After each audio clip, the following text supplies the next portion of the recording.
I'd like to begin our practice with a sentiment of metta. This is a beautiful picture that our wonderful friend Michelle from Florida made.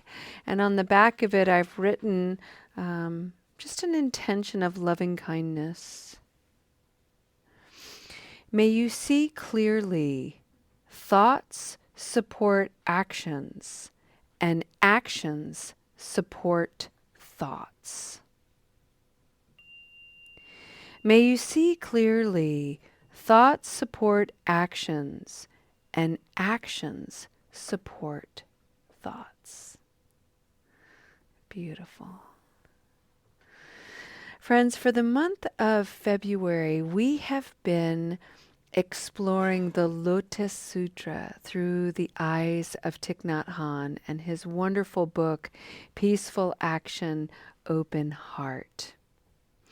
And tonight I'm going to read a little bit from this book. We're going to read from the chapter 21 of the Lotus Sutra.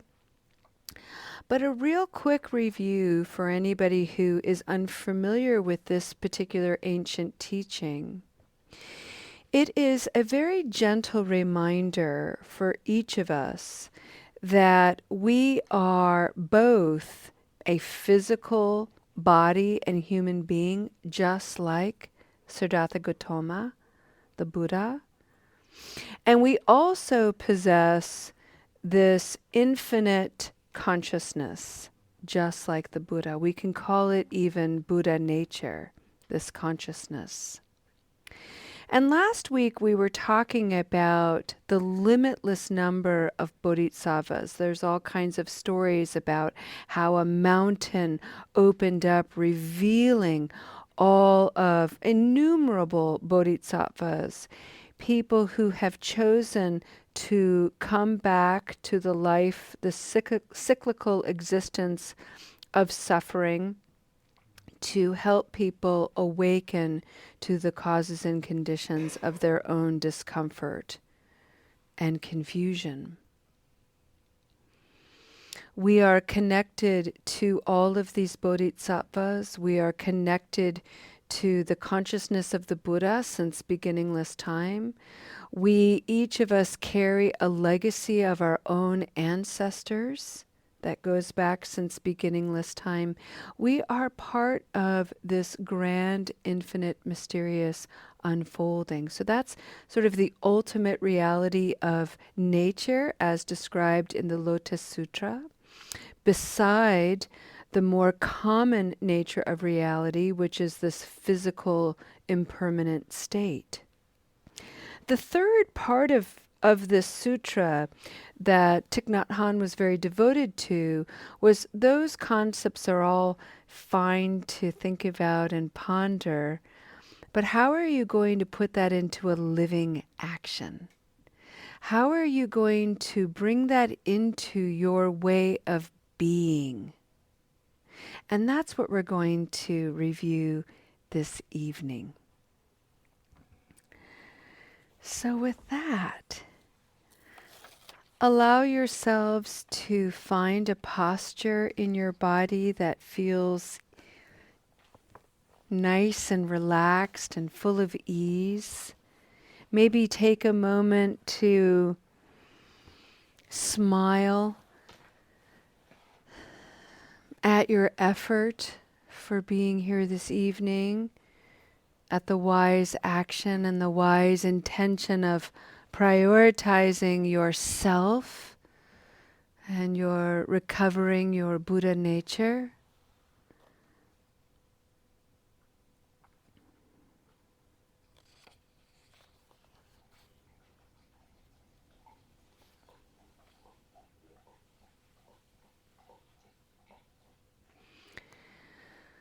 These are the words of Thich Nhat Hanh, and he writes,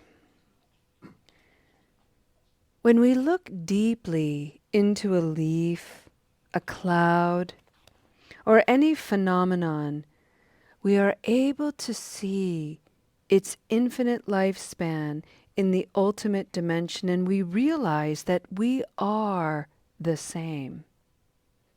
If we look deeply enough, we will discover our own nature of no birth, no death. Like the Buddha, we also exist and can function in a much greater capacity than the ordinary frame of time and space we perceive ourselves to be bounded by.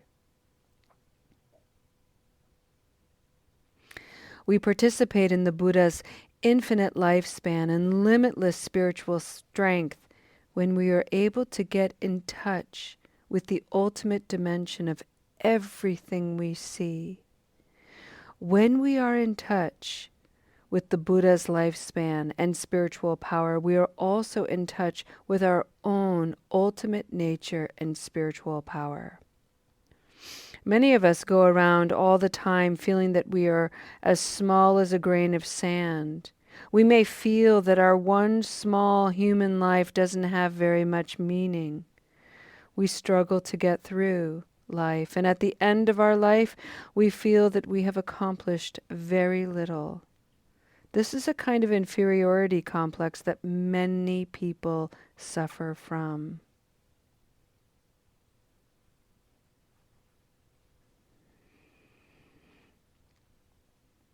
When we are able to see beyond this limitation and perceived time and space, beyond our own notions of inferiority and powerlessness, we find we have great stores of spiritual energy to share with the world.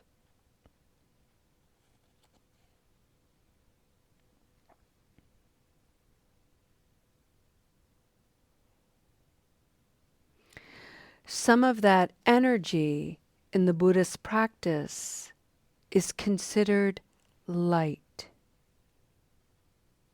The Buddha is light. Beams of light stream out from each pore of his body. His light of mindfulness is so strong. And with that source of light, the Buddha is able to illuminate all the world's spheres as if by shining the beam of a powerful lamp into them.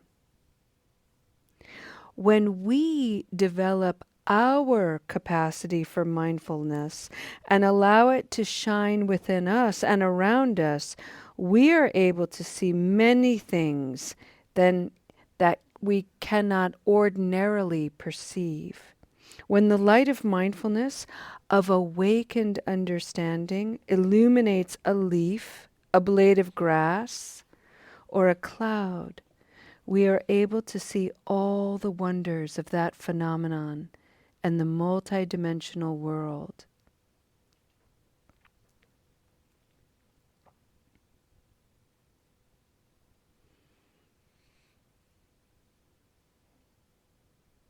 The light of mindfulness of those around us, a brother or a sister, a parent or a teacher, spouse or partner, shines out onto us. And thanks to that, we also begin to cultivate mindfulness and shine it out toward others. What is a Buddha? A Buddha is nothing other than the light of mindfulness, and that light, wherever it shines, is able to show us the wonderful truth, the ultimate dimension of whatever it illuminates.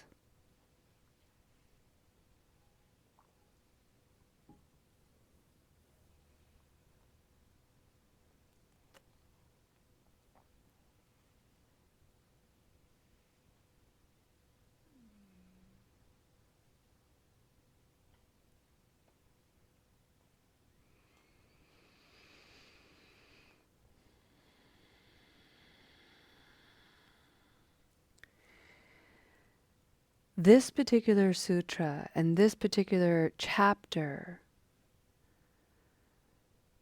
delves deeper into an invitation that our suffering is related to layers upon layers of confusion and delusion, some of which is directly related to our karma in the present moment, and some of it is a legacy. But Thich Nhat Hanh is reminding us that the infinite nature of light, that spiritual energy and power we all possess right now, has the power to penetrate through these layers of confusion, of misperception, of falsity and limitation.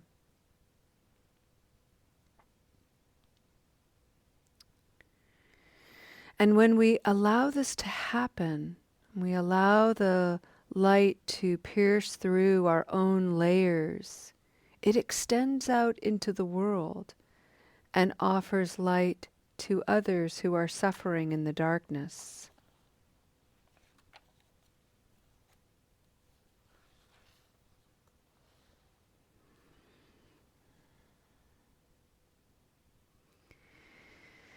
It doesn't matter if your light is like a blinding sun or a tiny little beam. It's all light. It's all illuminating. It's all breaking through the layers of confusion and suffering. All because of your mindfulness. The way you breathe, the way you eat, the way you speak, the way you stand, the way you smile and see. Everything you are and everything you do, moment to moment, can be framed in the miracle of this mindfulness, the miracle of this light.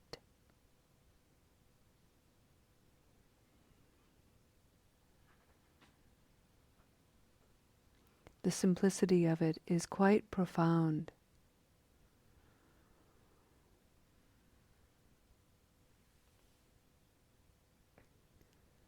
So let's take a moment together and maybe allow a smile, maybe even a little bit of a mischievous smile, to spread upon the face, like you've just been initiated into a great secret available to really everybody. But we're hearing about it this evening. That you, within you, is an infinite source of light, an infinite capacity to illuminate. Accessed by the simplicity of mindfulness, present moment awareness. Breathing in,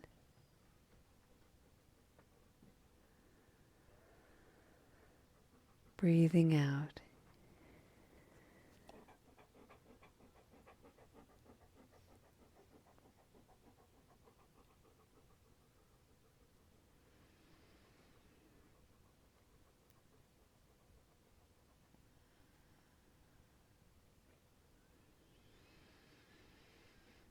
Breathing in, I calm my body. Breathing out, I smile. Dwelling in this present moment. What a wonderful moment.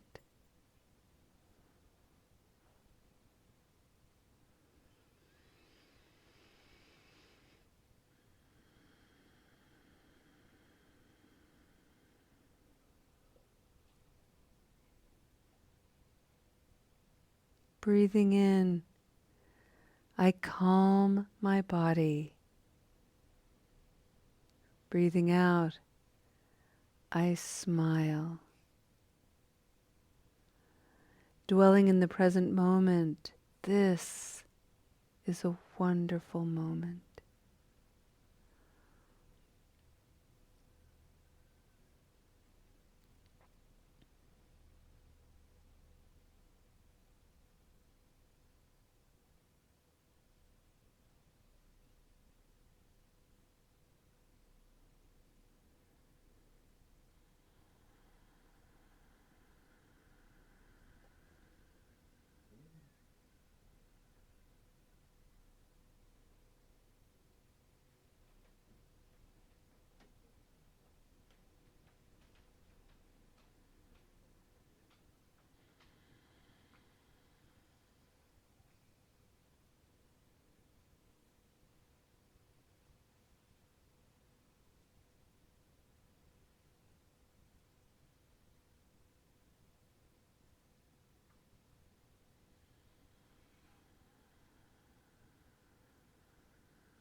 I think that's it. I think that does it for me. And I'd like to go ahead and end our practice today with a dedication of merit.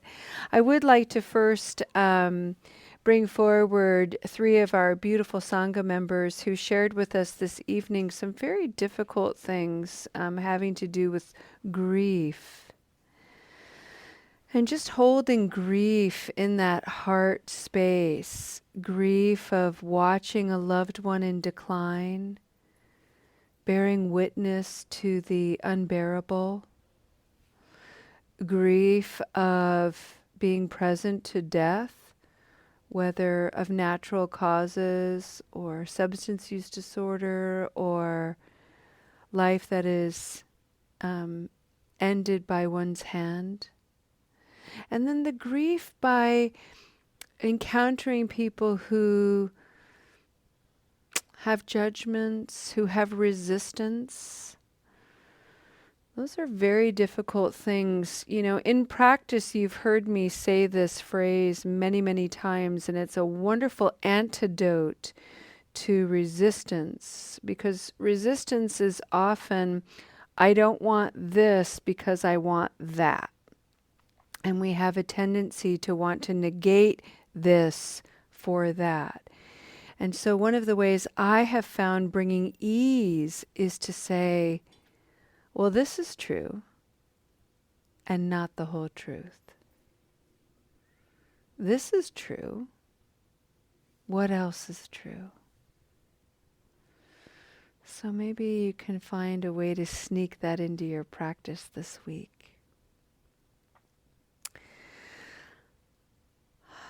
Take a deep breath, friends.